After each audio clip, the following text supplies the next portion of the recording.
आपण सांगूला पॉलिटिक्स हे YouTube channel जर पहिल्यांदा पाहत असाल तर नक्की सबस्क्राईब करा आणि तालुक्यातील प्रत्येक बातम्या, ताज्या घडामोडी काही क्षणात जाणून घ्या।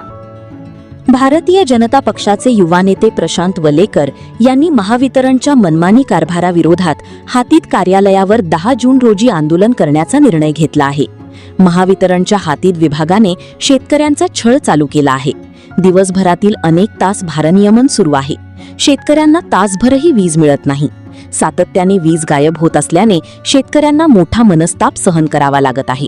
विजेअभावी पिकांना पाणी मिळत नसल्याने उभी पिके जळून जात आहेत।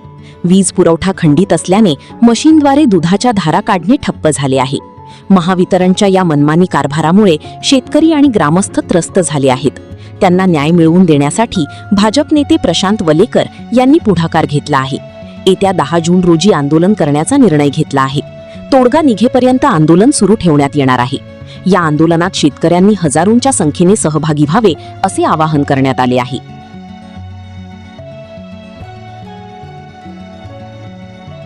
आपण सांगूला पॉलिटिक्स हे यूट्यूब चॅनल जर पहिल्यांदा पाहत असाल तर नक्की सबस्क्राईब करा आणि तालुक्यातील प्रत्येक बातम्या, ताज्या घडामोडी काही क्षणात जाणून घ्या।